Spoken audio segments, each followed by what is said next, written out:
Yo guys, Anboni here, and in this video I'll be teaching you how to play Shatter play or God comp in patch 6.2.3. I have to start by saying that this will not be a Shadow Priest guide, but a team guide instead. So let's start off with the difference in names. Basically, the difference between Shatter play and God comp is given by the healer you bring to the team, alongside the Shadow Priest and the Frost Mage.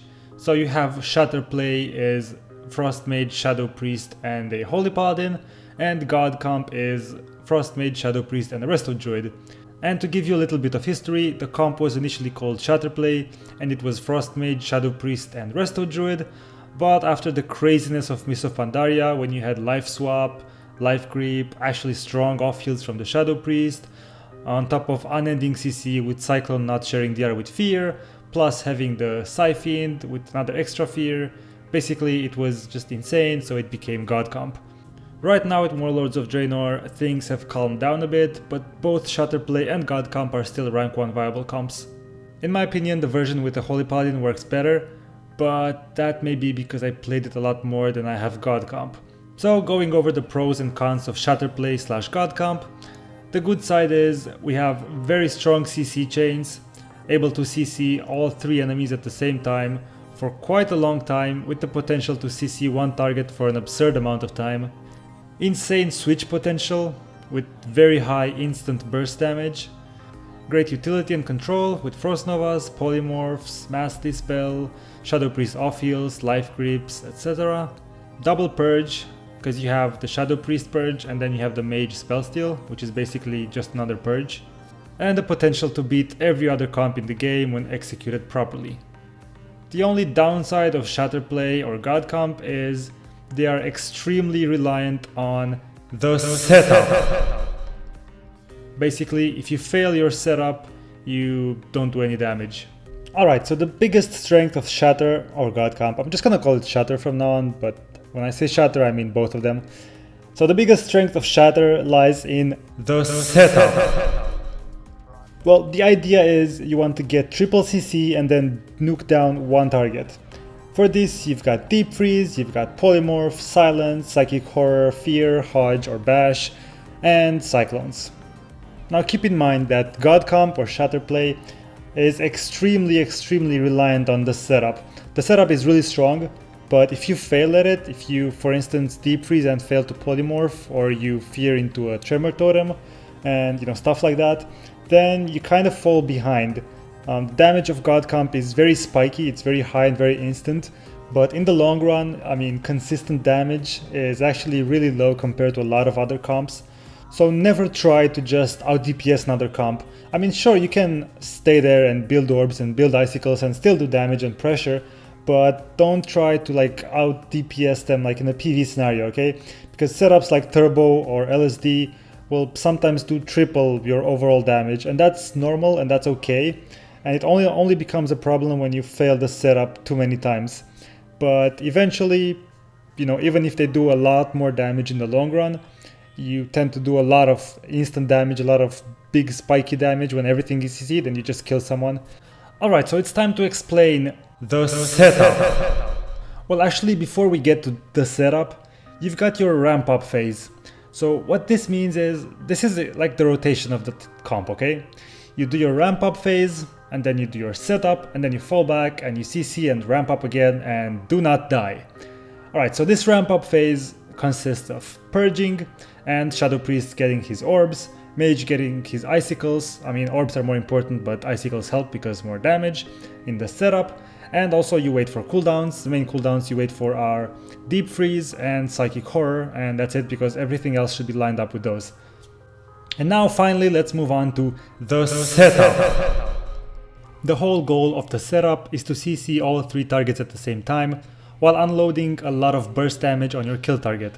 Again, I'm not going to go into too much class specific rotations and gameplay, but I will say that you should be using everything you've got to do as much damage as possible in the short window of triple CC. That means that the Shadow Priest should have 5 orbs and a bunch of instant mind spikes ready, the Mage should have both his Ice Novas and some icicles, and the healer should also contribute with damage as long as nobody else in the team is dying. So the big challenge of the setup is getting this triple CC, And for this you really need to communicate with each other and always have a plan of attack.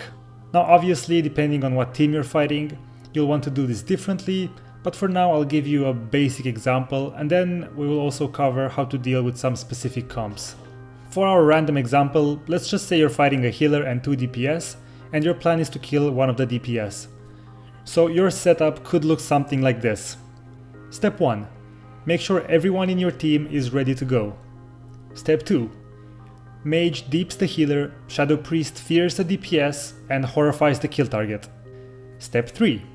Since all 3 targets are in CC right now, the mage can get an easy polymorph, and he should always try to get at least 2 polymorphs in a row. Step 4.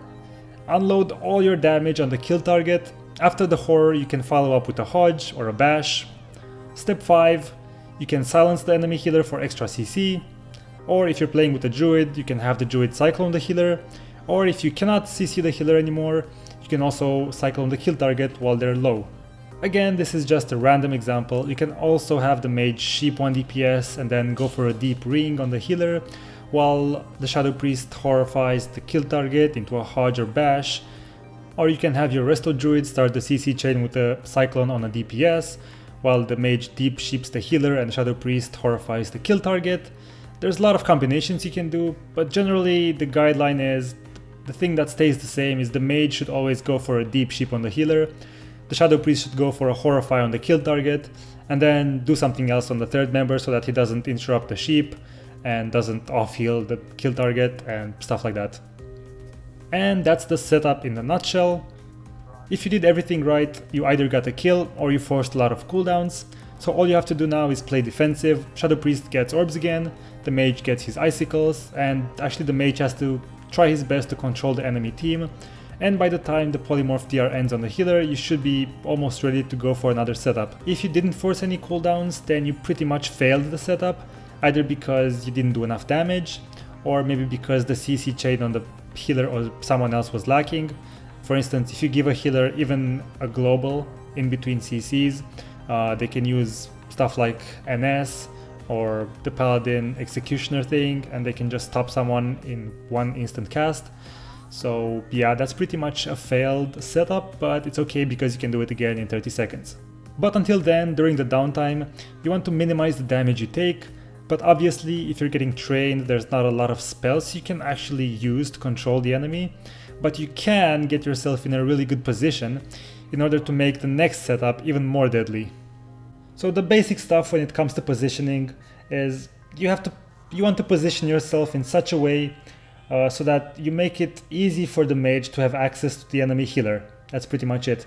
Your general aim should always be to drag the enemy healer out in a bad spot, so don't play next to their pillar, for instance. And once the enemy healer is out, you can start your CC chain or maybe even swap to him. However, there are guidelines you want maybe to follow versus each class and comp. For example, against RMD, you want to stack in the opener, therefore there is no DFA, Comet Storm or Ice Nova. Usually the Shadow Priest is the target here, so the Shadow Priest should always stay close or even on top of your healer. And that way, if they do all of these DFA, Comet Storm, Ice Nova, then they're gonna break the CC on the healer, and then the healer can just easily top the priest up. Also, the Shadow Priest doesn't usually go for fears on healers here, because if you have a rogue on you as a Shadow Priest, you can't really move. And if you try to push in too far, the healer can just, there are instances where the healer can just blink away, and then you're far away from your healer, and your healer gets CC'd and you get blown up. Versus Arms Warrior, for example, you don't want to stack because they have insane, crazy cleave potential. I actually tried that myself on my warrior, and it's just insane. Never stack up against an Arms Warrior. And etc. You can figure out the rest by yourselves. Now I'll give you some guidelines and some tips when fighting each popular comp right now. So against another Shatter or God comp, the most important thing you need to make sure you do is get the setup first. If you get the setup first, you can put more pressure on them, and then you can easily fall back and play defensive for their setup. For instance, you can horrify priest and silence the mage so that your mage can get a deep sheep on the healer and then go for the priest.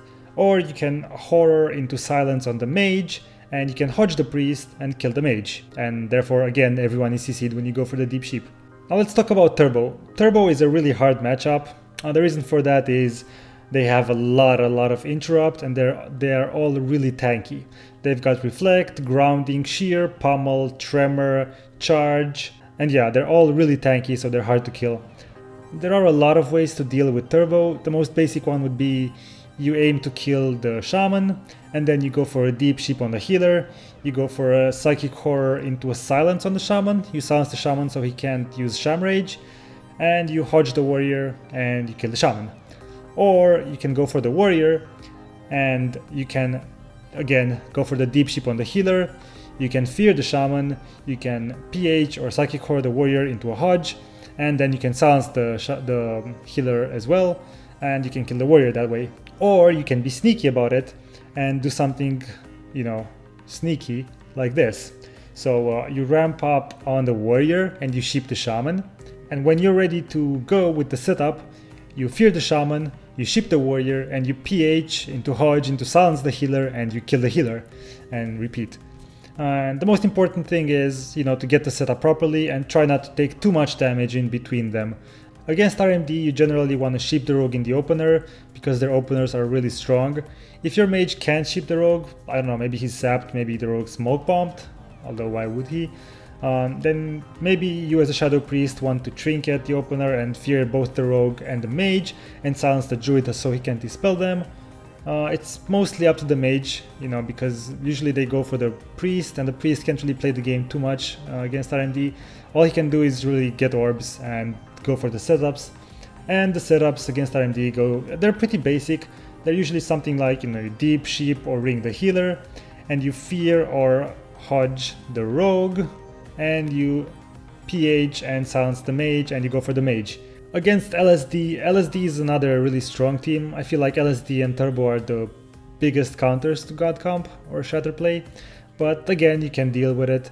Usually you go for the Warlock or the Druid, and the setup is generally something like you deep sheep, sheep 3 times on the healer, and you save silence for the healer as well sometimes, and then you fear the shaman, and then you PH into hodge on the Warlock, and you kill the Warlock.